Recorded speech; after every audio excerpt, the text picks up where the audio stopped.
Welcome to the deep dive. We're jumping into chapter 16 today, Manifest Destiny and Its Legacy, covering 1841 to 1848. That's right. And this is a really dramatic period. It's when the U.S. stretches all the way to the Pacific. Yeah, and it's not just about maps changing. It's about America grappling with itself and, well, setting the stage for the Civil War, really. Exactly. So our mission here is to kind of walk through this crucial time. We'll look at the key players, the big moments, and especially how this drive for expansion gets tangled up, deeply tangled up with slavery. And it all kicks off with quite the political shock.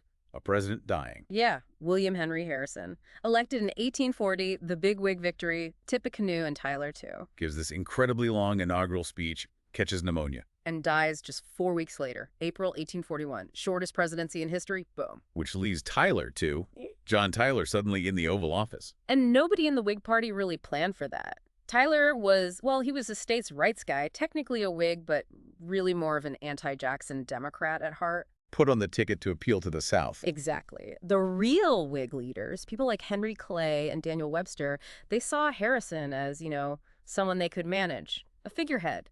Tyler had his own ideas. So you get this immediate clash. Accidental President Tyler versus the Whig establishment led by Clay. Total political warfare is probably the right term. Clay pushes the Whig agenda, starting with a new national bank, the Fiscal Bank. And Tyler vetoes it, flat out. He's fundamentally against that kind of federal power. So the Whigs regroup, try to be clever, rename it the Fiscal Corporation. And Tyler vetoes that too. I mean, the Whigs are just beside themselves. This was supposed to be their moment. So they kick him out. Pretty much. The Whig caucus formally expels him from the party. He becomes his accidency, a president completely without a party base. Wow. So he stopped the bank. What about the tariff? That was another big Whig goal. He tangled with them on that as well. He vetoed their first major tariff bill, mainly because it included this scheme to distribute revenue from public land sales back to the states. Which he saw as irresponsible spending. Right. He forced them to take that part out. Eventually, he did sign a revised tariff in 1842, but it just lowered rates back to sort of the moderate 1832 levels, nothing like the high tariff the Whigs really wanted. So Tyler, this accidental president, basically single-handedly stopped Whig economic plan in its tracks. He really did. Through sheer stubbornness, you could say. It left the Whigs furious and Tyler politically isolated. Okay, so domestic policy is a mess. What about foreign relations? The chapter calls this the Third War with England. Yeah, it's a clever phrase. It wasn't a shooting war, obviously, but fought with words, paper broadsides, angry editorials, that sort of thing. Rooted in real issues, though, like American debts after the Panic of 1837. Definitely. And also, a lot of cultural friction. British travelers like Francis Trollope would visit America and write these incredibly critical books about American manners, which, didn't go over well. But there were also some genuinely dangerous moments, particularly on the border. Oh, absolutely. Several flashpoints. You had the Caroline incident back in 1937. An American steamer, the Caroline, was supplying Canadian rebels. And a British force crossed the Niagara River, attacked it on the New York side, set it on fire. Exactly. Things got tense again a few years later when a Canadian named MacLeod was arrested in New York and charged with murder because he'd boasted about being involved. London basically threatened war if he was executed. He got acquitted, though, thankfully. He did. Then you have the Creole incident in 1841. This one really hit a nerve in the South. Tell us about that. It involved 130 slaves who rebelled aboard the American ship Creole. They took control and sailed to the Bahamas, which was British territory. And Britain had abolished slavery. Right. So British officials there offered the slaves asylum. For Southern slaveholders, this was horrifying. It raised the specter of British islands becoming, safe havens right off their coast. You can see how that would escalate fears. And then there was also trouble up in Maine. The Aroostook War, yeah. Though war is a strong word. It was more like a brawl between lumberjacks from Maine and Canada over the disputed border territory. No one was killed, but it showed how easily things could flare up. So how did they cool things down with Britain?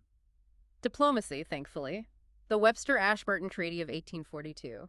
Daniel Webster, Tyler's Secretary of State, negotiated it with Lord Ashburton. And it settled the Maine boundary dispute. It did. The U.S. got about 7,000 of the 12,000 disputed square miles. The British got the remaining territory, which importantly included the route they needed for a road connecting Halifax and Quebec. Compromise, then. A reasonable compromise. Oh. And there was this interesting little bonus that nobody really realized at the time. The treaty also adjusted the boundary further west, near Lake Superior. Okay. That adjustment gave the U.S. about 6,500 square miles of land that later turned out to contain the incredible Mesabi iron ore range in Minnesota. Absolutely priceless for America's industrial future. Oh, an accidental jackpot. Pretty much. So with Britain calmed down, attention turned south to Texas. The Lone Star Republic. Independent since 1836, but Mexico still considered it a rebellious province. And Mexico made it very clear, annex Texas, and it means war. But Texas was also becoming a pawn in international games, wasn't it? Very much so. Britain and France were interested in keeping Texas independent. Why? Well, partly to block American expansion southward. Undermine the Monroe Doctrine. Exactly. And Britain, specifically, saw an independent Texas as a potential major cotton source, free from reliance on the American South, and maybe even a place to push for abolition right on the border of slaveholding America. So the pressure to annex Texas is building, not just from Americans who want the land, but also because of these foreign interests. Right, and this all feeds into this powerful idea taking hold in the 1840s. Manifest destiny. Manifest destiny. The phrase itself was coined in 1845 by John L. O'Sullivan, a journalist. And what did it mean, really? It was this belief, this feeling that God had manifestly or obviously destined the American people to spread their democratic institutions across the entire continent, maybe even the hemisphere. A mix of idealism and, well, greed. Absolutely. It married this sense of divine mission with a very practical desire for land and resources, and it became incredibly popular. And it completely dominates the election of 1844. It does. The Democrats bypass the established figures and nominate James K. Polk of Tennessee. He's the first real dark horse candidate. And his platform? Pure expansion, reannexation of Texas, and reoccupation of Oregon, all the way up to the latitude line 54 degrees 40 minutes. 54-40 or fight. That was the slogan, right? That was the rallying cry. Hmm? Polk runs against the Whig leader, Henry Clay. And Polk wins, but it's close. Very close. And here's a key bit of political irony. A third party, the Anti-Slavery Liberty Party, runs candidates too. They strongly oppose annexing Texas because it would expand slavery. Okay. But in New York State, the Liberty Party pulls just enough votes away from Clay, who was seen as slightly less eager for Texas than Polk, that it actually swings the state, and therefore the election, to Polk. Wow. So the party most opposed to Texas annexation actually helped elect the pro-annexation candidate. Exactly. One of history's little twists. Polk's narrow victory is then interpreted by the outgoing president, John Tyler, as a clear mandate from the people to annex Texas immediately. Even though Polk hadn't even taken office yet. Right. Tyler knows he can't get the two-thirds Senate majority needed for a formal treaty, so he pushes for annexation via a joint resolution of Congress, which only needs a simple majority in both houses. A clever move. And it works. Just 3 days before leaving office in early 1845, Tyler signs the resolution, and Texas is officially invited to join the Union. So Polk enters the White House with Texas already basically secured. What's his agenda then? Polk was incredibly methodical, very hardworking, maybe not brilliant, but intensely focused. He apparently had a clear 4-point must list for his presidency, and remarkably, he achieved all 4 in his single term. Okay, what were they? First, lower the tariff. He achieved that with the Walker Tariff of 1846, which significantly reduced rates from the 1842 levels down to about 25%. Big win for the South and West. Number 2. Restored the independent treasury system, which the Whigs had abolished.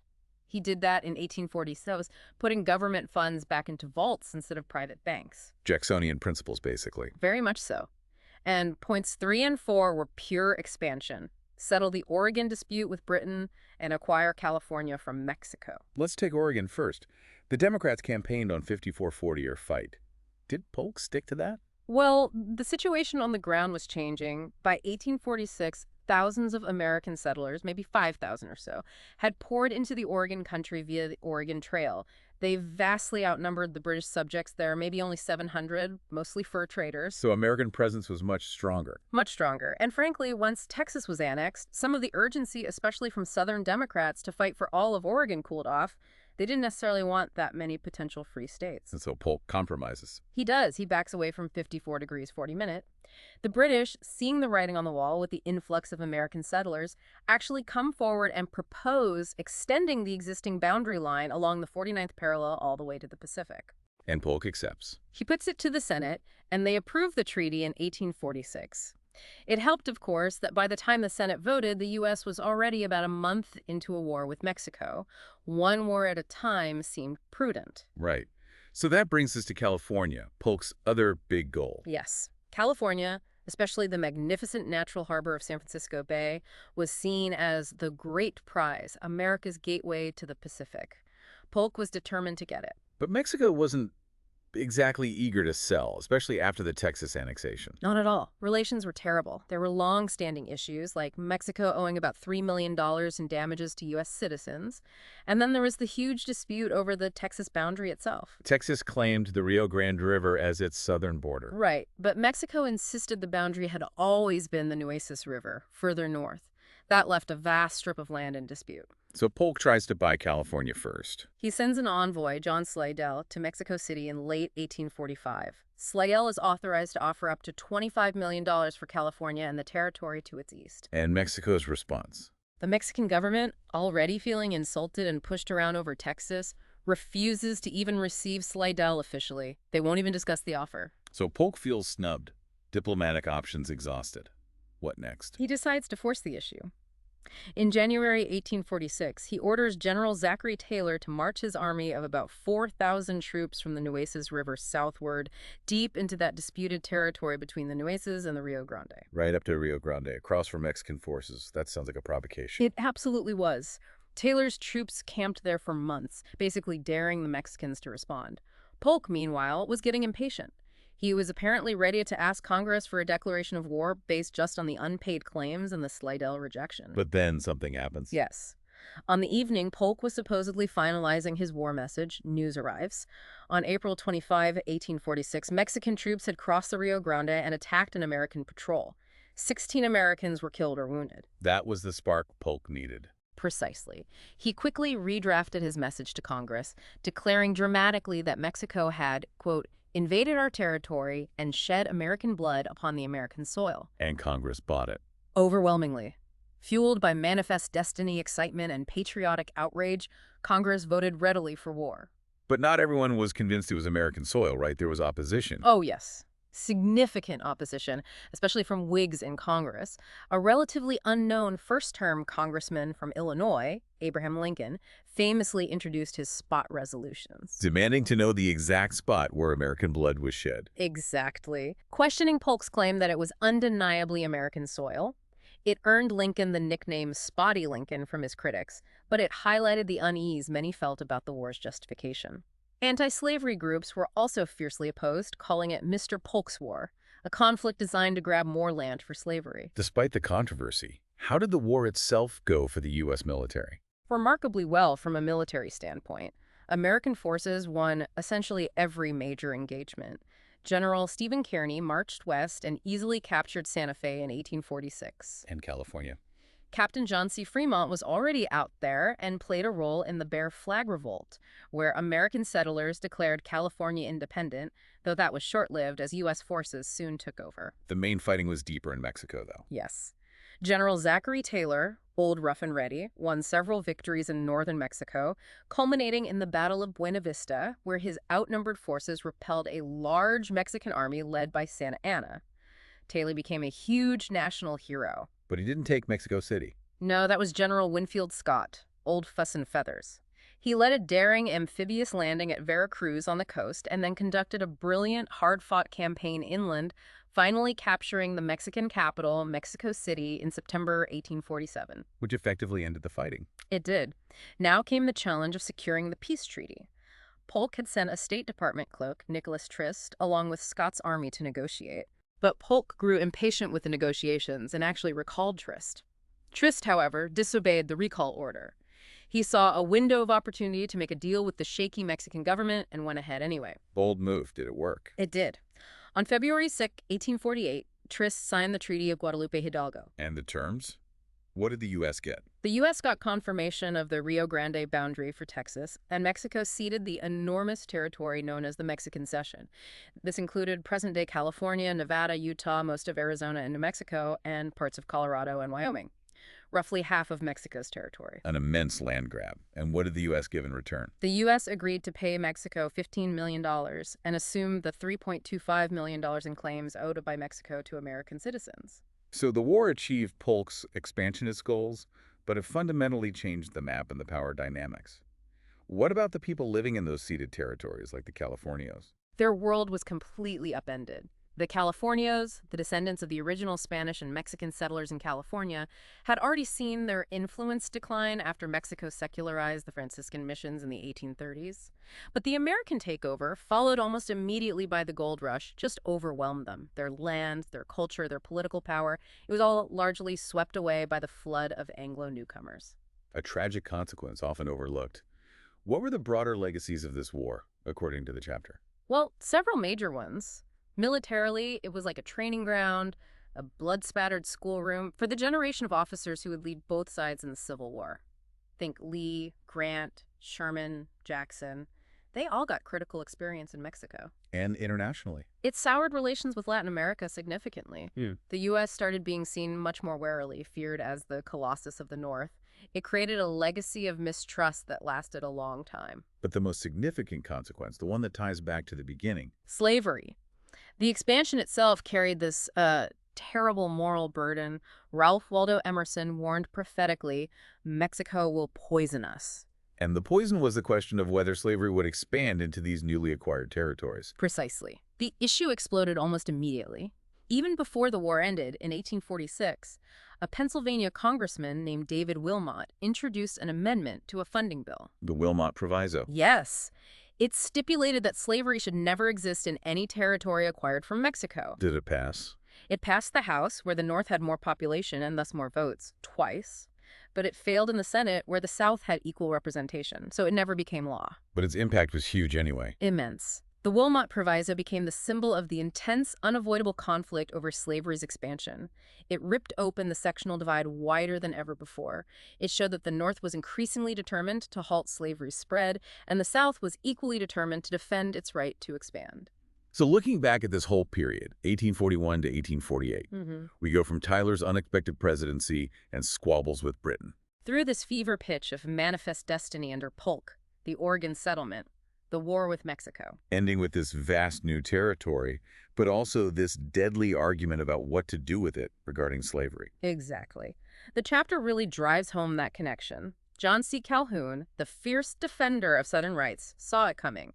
He warned that Mexico was like forbidden fruit, and eating it would subject American institutions to political death. The new land acquired through manifest destiny and war became the source of the conflict that would nearly destroy the nation. Santa Anna's revenge, as the chapter puts it. A powerful thought. It really makes you consider how a seemingly unifying national project expansion could so quickly fracture the country along that single, terrible fault line of slavery. A crucial and sobering period to understand. Thank you for walking us through it. My pleasure. And thank you for joining us for this deep dive.